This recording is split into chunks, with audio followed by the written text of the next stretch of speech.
जनपद सहारनपुर के नवदृष्टि नवयुग ग्राम प्रधान संगठन के अध्यक्ष संजय बालिया ने आयुष्मान कार्ड में धांधली बढ़ते जाने का आरोप लगाते हुए कहा कि निजी चिकित्सक भारी घोटालेबाजी कर रहे हैं।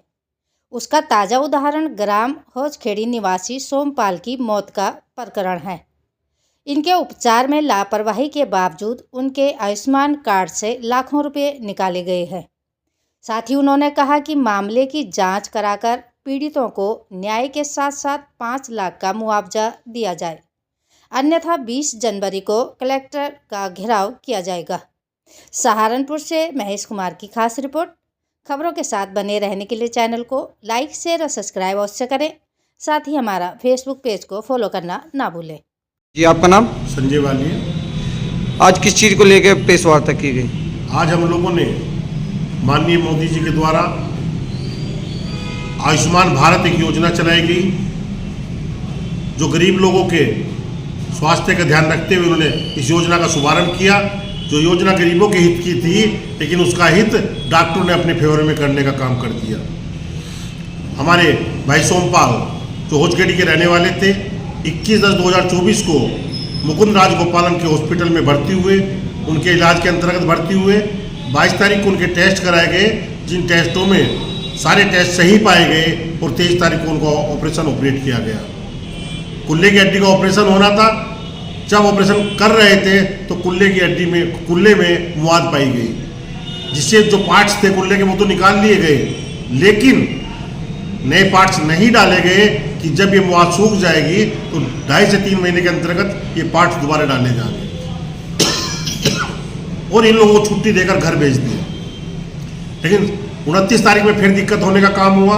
ये अपने पिताजी को लेकर फिर हॉस्पिटल पहुंचे, जहां देखने के बाद दवाई देकर इन्हें फिर घर भेज दिया गया। लेकिन 7 तारीख में जब दोबारा ज़्यादा स्थिति खराब हुई, ये दोबारा हॉस्पिटल पहुंचने का काम हुआ, तो इन लोगों से 45,000 रुपये नकद व अन्य जो खर्चा होगा पार्ट्स के लिए मांगने का काम हुआ। इन लोगों ने मुझे बुलाने का काम किया।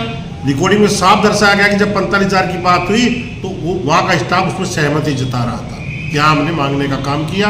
और उसके बावजूद 10 तारीख में सोमपाल जी की मृत्यु हो गई, क्योंकि उनके लीवर भी फेल हो चुका था। किडनी में 3.7 क्रेडिट जो मानक होते हैं और हीमोग्लोबिन 6.3 रह गया था, जबकि 22 तारीख में 16.4 और 13.6 था। अगर 21 से लेकर 9 तारीख तक इलाज उसी हॉस्पिटल में हुआ तो उनकी दवाई की कमी की वजह से जो भी हुआ वो हुआ है। और हमारे सीएमओ साहब कहते हैं कि उस डॉक्टर की कोई खता नहीं है। उन्होंने एक जांच कमेटी भी बिठाई थी, जिसका आज तक कोई निर्णय होने का काम नहीं हुआ है। हम कहना चाहते हैं, एक वीडियो वायरल हुआ था डॉक्टर साहब का, उन्होंने साफ तौर पे कहा था कि मैंने ऑपरेट नहीं किया, सिर्फ ऑपरेशन करना चाहा था, लेकिन मुआद के कारण मैंने नहीं किया और 3 महीने बाद करता। जब आपने ऑपरेशन नहीं किया तो 2,26,460 रुपये आयुष्मान कार्ड से निकालने का कैसे काम किया, जिसमें 1,13,260 रुपये मरने पेशेंट के मरने के 6 दिन बाद निकाल लिए गए, 5 दिन बाद निकल गए, और बाकी 1,13,000 को मिलने का प्रावधान 2 महीने बाद होता है, 1.5 महीने बाद होता है, वो भी निकल जाएंगे। तो जब मरीज मर चुका, आपने ऑपरेशन नहीं किया, तो ये पैसे कैसे निकालने का काम हो? आपने लिखकर क्यों नहीं दिया कि ये ऑपरेशन हमने नहीं किया तो इसके पैसा हमें नहीं डाला जाए?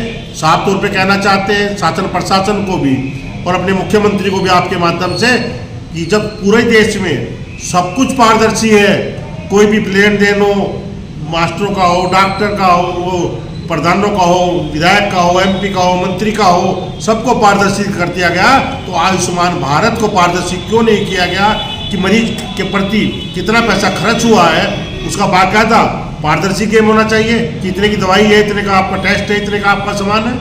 लेकिन उसे इसलिए रुकवाया गया है कि जिससे CMO ऑफिस के अधिकारी मिलकर और डॉक्टर मिलकर मन मर्जी का जितना पैसा निकालना चाहे निकाले और अपनी सरकार को चूना लगाने का काम करें। साफ तौर पे कहना चाहते हैं, अगर इसमें कहीं ना कहीं लगाम लगने का काम नहीं हुआ, डॉक्टर के खिलाफ कार्रवाई होने का काम नहीं हुआ, और जिनके पति मरे हैं, जिनके बच्चे बेसहारा हो गए, अगर उन्हें 5 लाख मुआवजा मिलने का काम नहीं हुआ तो 20 तारीख को कलेक्ट्रेट का घेराव करने का काम करेंगे और बताने का काम करेंगे कि ये बर्दाश्त नहीं किया जाएगा।